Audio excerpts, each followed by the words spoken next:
everyone, it's Holly, and hopefully the angle's okay because I was too lazy to check.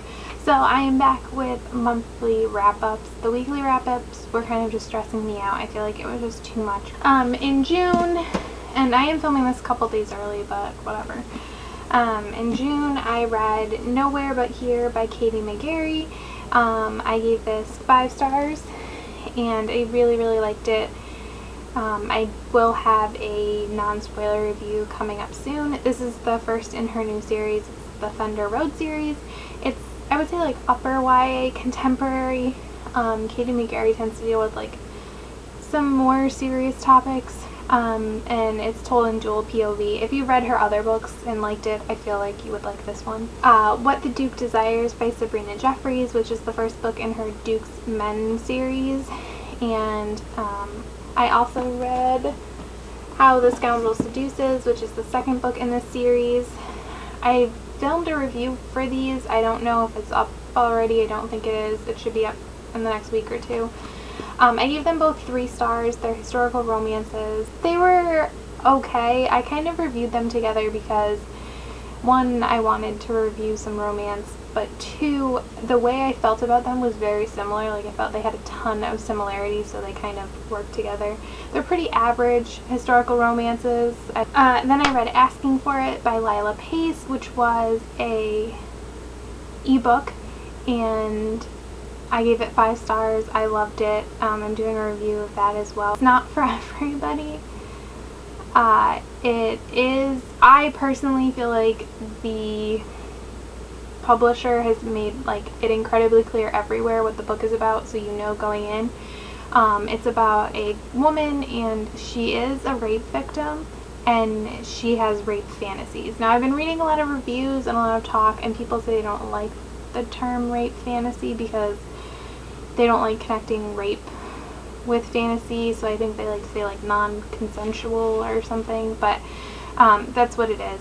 And she ends up meeting a guy who's willing to like indulge her fantasies, and it's definitely erotica. I really enjoyed it. I like seeing the psychology. I like their relationship.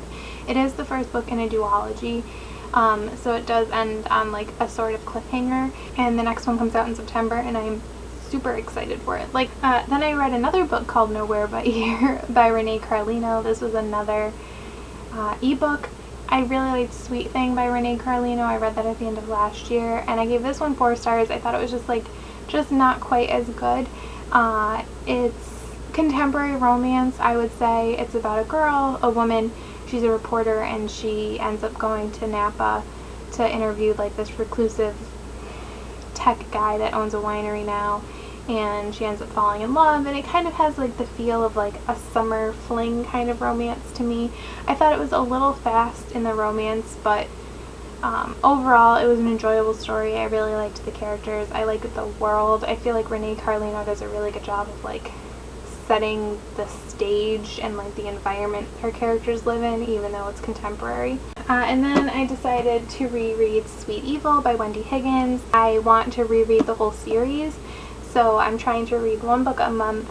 So this was June, the next one will be July, and then August, because in September Sweet Temptation comes out, which is supposed to be the series from Kai's point of view, and I personally like stories like that. I know a lot of people don't, but I enjoy them, so I kind of wanted to just like, and I had been wanting to reread these anyways. I gave it 4 stars, just like last time. I could definitely see some flaws that I probably overlooked the first time through, but overall I still really enjoyed the story. I enjoy the characters, and it still entertained me. And the best thing I can say is when I finished, I wanted to pick up the next book right away, and I know how the series ends, but it still sucked me in. I read Breathe by Abby Glines, which is the first book in her Seabreeze series, and I gave it 3 stars.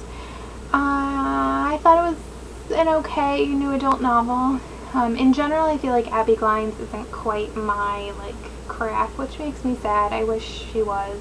But I probably will continue with this. Well, I will, because I own 2 of the books in physical copies, so, and they're the 3rd and the 4th ones, so I will at least read through that and then reassess. I've only read 1. I guess I like the Rosemary Beach series just a little bit more, and I found this one it was super fast paced and a little too cliche for me.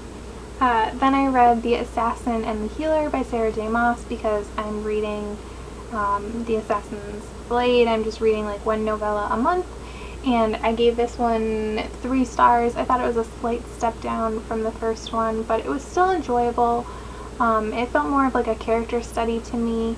I just don't particularly like Selena. I don't like hate her or anything, but I also don't really care about her as a character, and so much of this is just like about her, you know. But I do have like a strong desire to reread Throne of Glass, and so I'm thinking once I finish these I'll reread Throne of Glass and then maybe Crown of Midnight. Probably, I feel like that would make sense. And then I'll read Heir of Fire. Then I read Love Cajun Style by Diane Leigh. I have no idea, like Becquois, I don't know. I've had this book on my shelf for a long time. It was like an early book outlet purchase for me. I gave it 3 stars. It was okay. Honestly, now that I'm thinking about it, I'm probably gonna unhaul this. I don't know if I'll ever read it again. It was okay. It's mostly about friendship, which I really enjoyed, and I liked the like southern atmosphere of it, but there were certain story points that I didn't understand why they had to be there. Then I like started devouring my book haul books. So I read Scorched by Jennifer L. Armentrout. I gave this 4 stars. I really enjoyed it. This is a book that also has a really fast-paced romance, but it works. And it's kind of hard for me to explain from like why sometimes it works and sometimes it doesn't, but it worked for me here.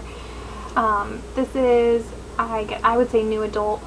It does deal with some like heavier topics. It definitely deals with some mental health problems. One thing I liked about it was told in dual POV, which I really appreciated. The core of this story is definitely a romance.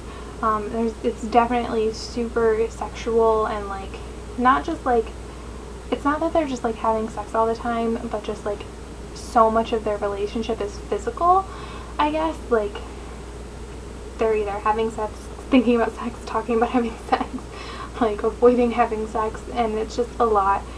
Just like a warning in case you don't like it. I didn't find it frustrating or anything, but you know, some people don't like that. But it definitely has Jennifer L. Armentrout's voice, and I enjoyed the romance. It's definitely kind of like a fighters to lovers kind of thing, which I'm a fan of when done well. Then I read another 5-star read for me this month, and that was For Darkness Shows the Stars by Diana Peter Friend, I don't know. And I really want to read the companion novel to this, Across the Star-Swept Sea, I think is what it's called. This is a Persuasion retelling, and Persuasion is my favorite Austen, and I will say you can tell, like, in the best way. Like, it definitely has certain like story beats that are in Persuasion, and like the letter, if you've ever read Persuasion, you know what I'm talking about.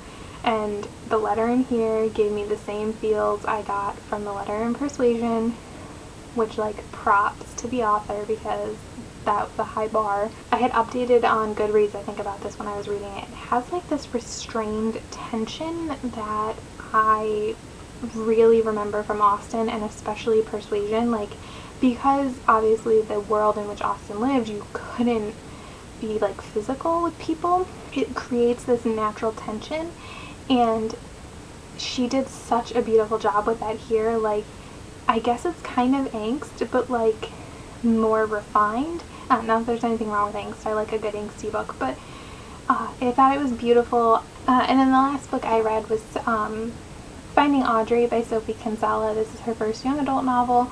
I gave it 4 stars, and it's about a girl named Audrey, and she suffers from like anxiety and panic attacks and things like that, and she is really confined to her house, and she wears glasses all the time. It's kind of about her journey to recovery, and there's a romance in here. It definitely has the feel of a Sophie Kinsella novel to me. Like, I can definitely hear her voice in it, which is enjoyable. Like, I think if you've read her other stuff and are open to young adult, this would work for you. I liked the romance. I thought it was cute, and it didn't stray into the like unhealthy, like sometimes when you have mental health books, it's like, oh, I need to get better for a guy, and it didn't stray into that. And it was therapy positive, which I think I had mentioned in my book haul. that I had heard that, and I do think that her relationship with her therapist is really good. And I like Audrey. She's a funny, interesting character, but it just wasn't my favorite book. Like, I can't exactly explain why it's not a 5-star read for me. It just isn't. It's just missing like a little bit of something that would have just pushed it over the edge for me. So those are all the books I read in July. I will tell you what I'm currently reading, if I know where they are. I'm actually currently reading a few things.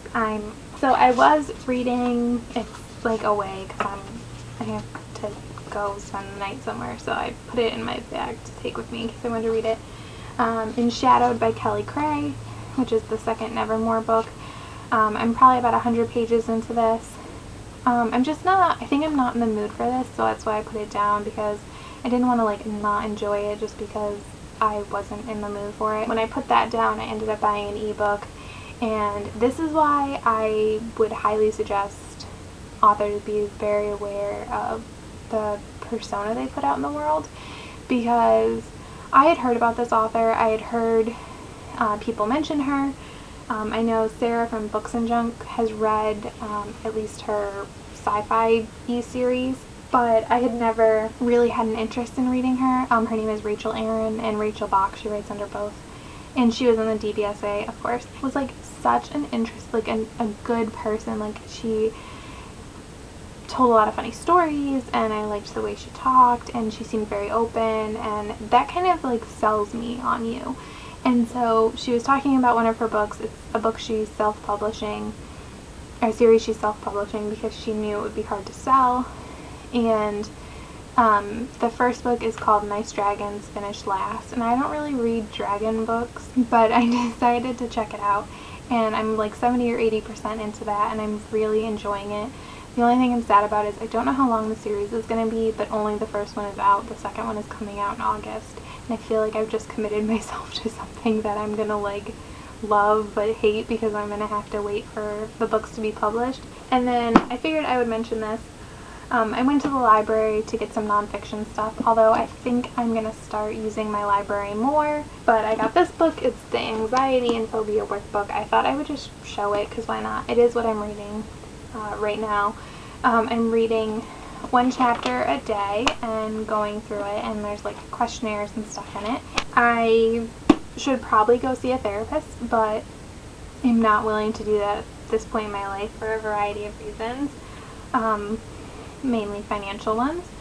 So I figure this is at least a step in the right direction to coping with some things I'm dealing with lately. So I'm pretty sure this was really long. So thank you so much for watching. Bye.